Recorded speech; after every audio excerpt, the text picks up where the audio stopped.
Oy mga pre, tayo nagbabalik na naman sa ating panibagong video. At tayo nagbabalik dito sa Affinity Craft Season 3. At tayo nasa episode 4. Episode 4. Tayo nandito na naman dahil gagawa tayo ng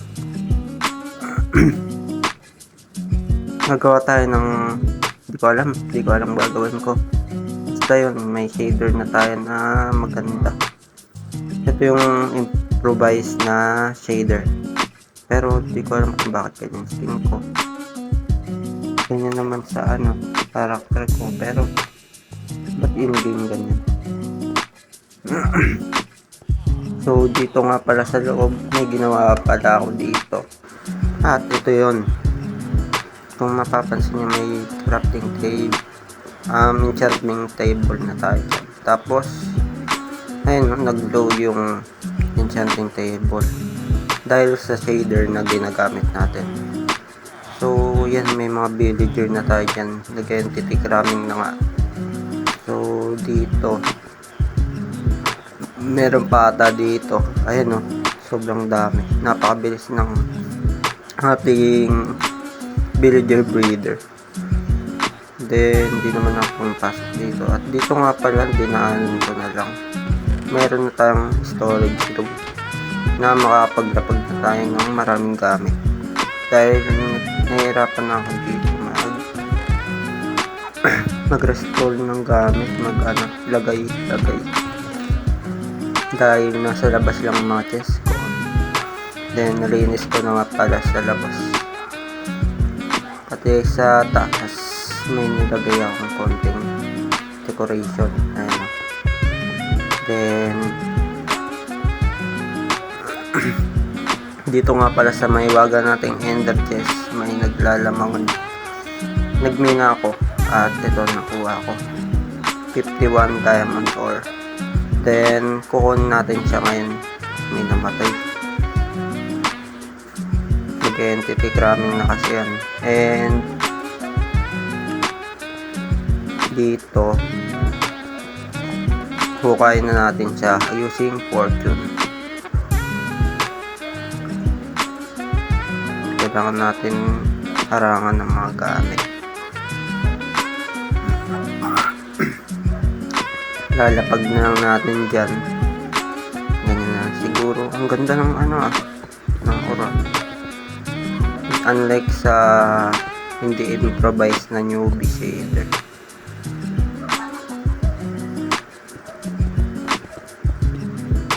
Yan, nagda-download pala yung shader ko sa Discord ng Newbie X Legacy. Search nyo lang yan para maka-join kayo sa Discord server. Siguro ilalagay ko na sa baba yung link ng Discord.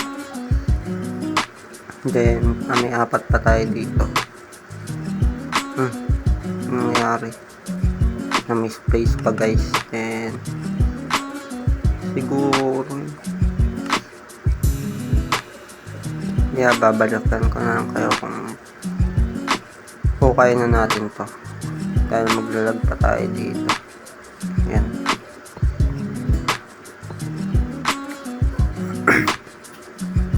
Ay, hukay na pala natin ngayon. Tignan natin yung makukuha natin mamaya pa. Sana maka 3 stack tayo, pero di ata abot yan. Harangan natin yung gamit natin. Ayun, dahil nakuha natin yung isang nakuha natin sa una, nag-lag spike pa.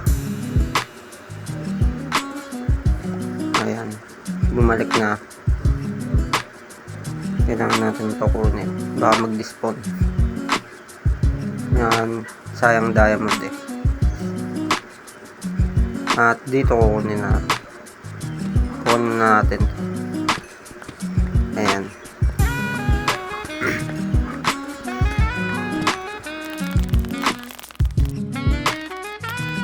Ang angas ng yung shaders natin. Ganyan pala itsura niyang paghapon. Nagsa-sunlight yung bintana. Yun naman guys. Then dito, naglalag pa rin. So mamaya natin yan titignan. Ano to? Mamatay pa nga. Eaten by zombie. Grabe na. Buti naka-spawn point ako dito sa base. Ayan. Buti naka-spawn point. Uy, yun yung blader natin. So, ayan natin. Ay, matulog pala muna tayo. Tulog muna tayo. Baka may zombie. Baka nandiyan pa yung zombie. Pumatay sa atin. Ayan, di nalag. Mamaya natin tignan yung nakuha natin diamond.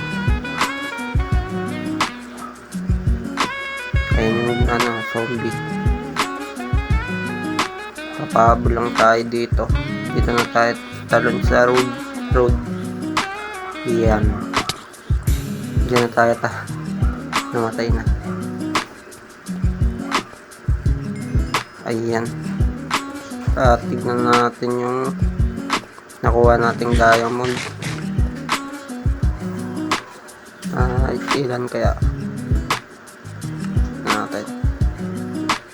64 and 48. Ilan yan? Nako, 112. Tama ba? 112. 112 diamond and sapat na yan. Magkakaroon na tayo nandito ng ilang blocks to. Ilang blocks ng diamond to. Saan ba yun? Ayun.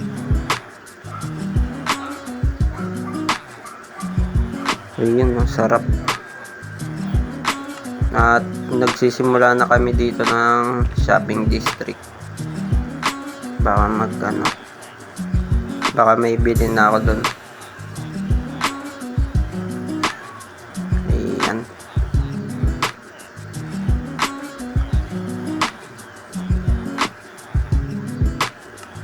Ayusin na natin gamit natin.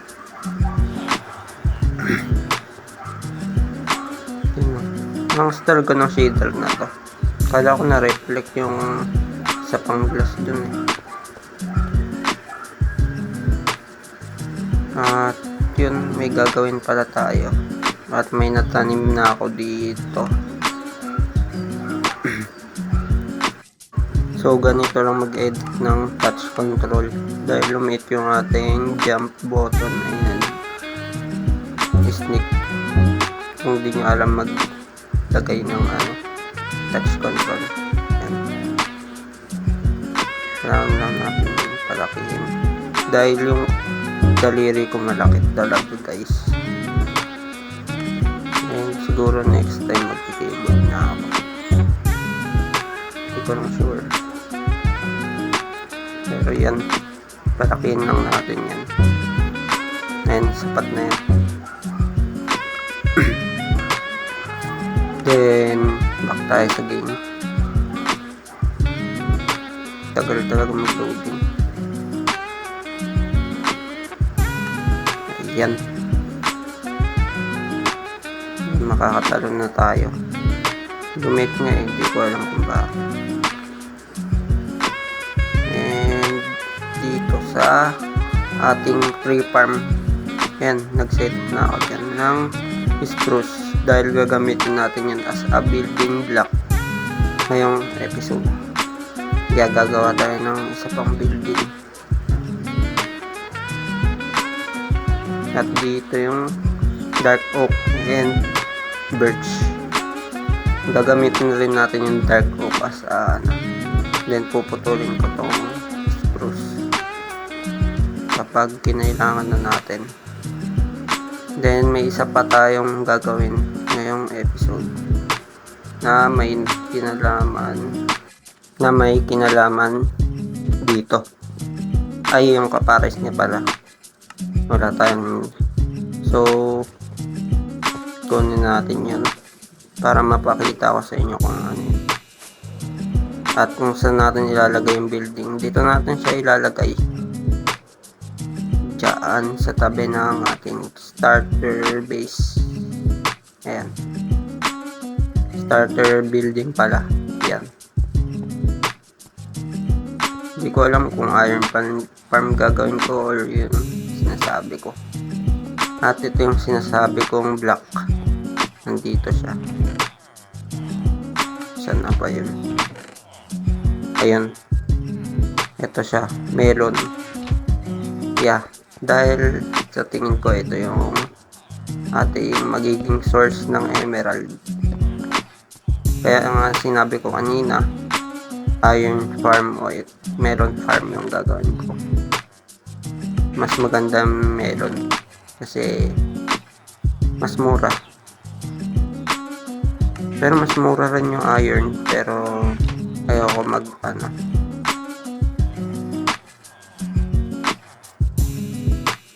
mag ng zombie ngayon. Then actually gusto kong gamitin yung yan. At di pa nagre-render, lagay natin itong Uy, nakita nyo yun guys, ganda guys. Oh, kala mo tawag dun yung shader ni slide, yung slide. At dito may tinanim tayo dito na gagamitin natin building block. Ayun yung pinakaan natin sa building, pinakakulay. Kung makikita nyo dun sa video ni Rob, yung iron farm, yung iron farm, yun yung gagawin natin building. Pero mas iba. Gagawin natin kulay blue. Kasi kulay red yun crimson. Tayong ginamit doon. At kailangan natin yung warp dahil yan lang ang meron tayo. And maganda rin naman kulay niya. Kunin na natin siya. Yan. Sana di tayo sumablay sa landing. Yeah. Ayaw. Hindi ko nakatch.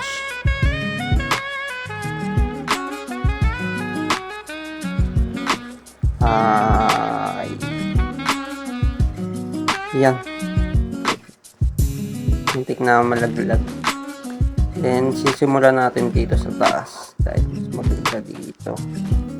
Hindi natin abot sa baba eh. Nahihirapan lang tayo magbukay. Ganun rin sa spruce. Sisimulan rin natin sa taas. Para di tayo mahirapan. Then, isang diretsyo na lang yung matanim. Ay makukay.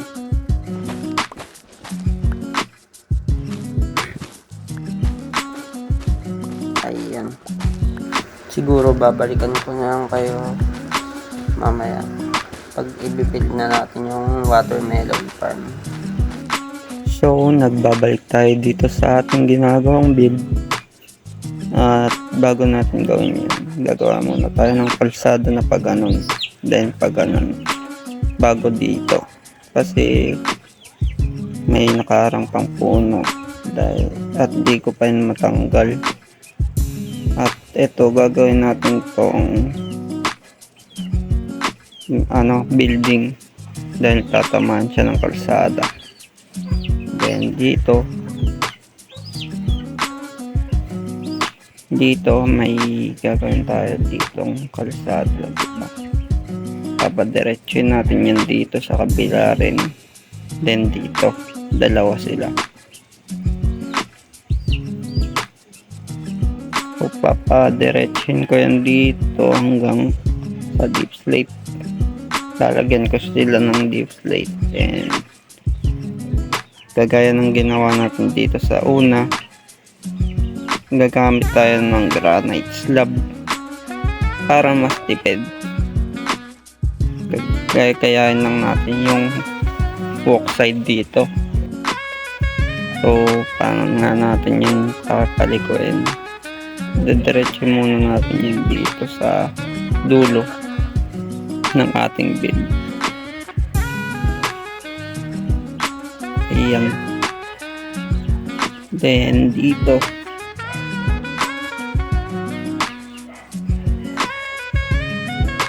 gagawa natin siya ng pangalawang linya. Ayan. So marunong na kayo mag city planning, place lang natin ito. Uy, ito ba yung bag sa 1.70? Oh, nag-place sa baba eh. Naku, nahirapan yung builder dyan.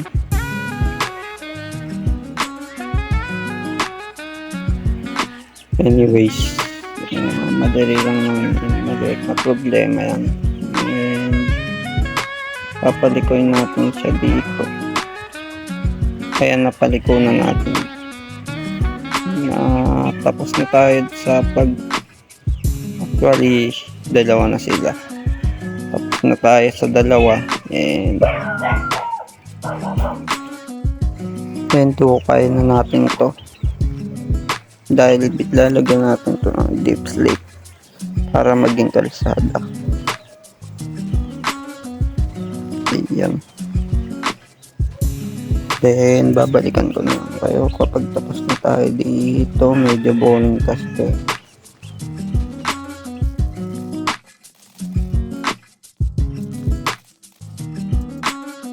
So lalagyan naman natin siya ng slab. Lagyan natin to. Ayan.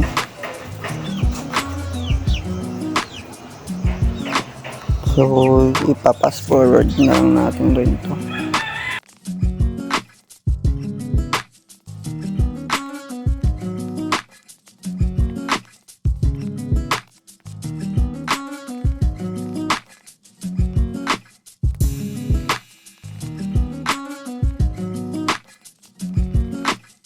So naglag ako kanina, nakailang join ako, then di talaga ma-open yung inventory. At kailangan natin dito ng mag-cut ng blocks. Hindi ko talaga ito ma-open kanina.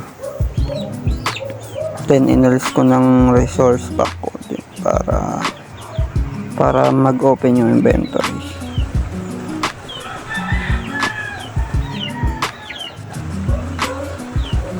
Cut lang natin yan, di ba? Dalawa yung nagagawang per block. Dalawang nagagawang slab yan. Kaya mas tipid yung slab kaysa sa blocks gawin. Ayaw na ma-open, di ba? So yan. Ayaw ko talaga sa bag na yan.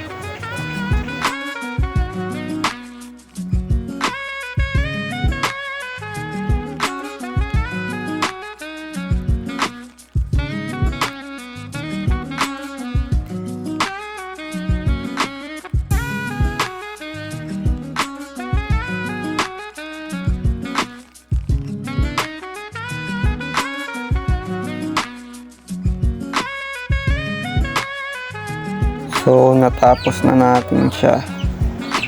And yan na yung kinalabasan. Di ba ang ganda ng city natin, boy?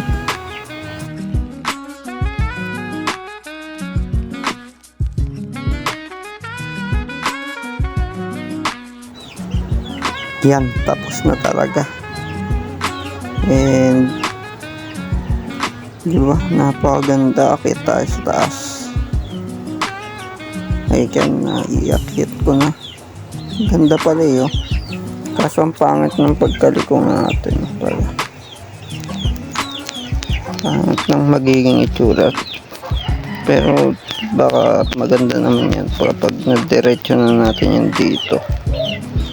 So kailangan natin yan dito ng paliko ulit dyan, then dito sa kabila,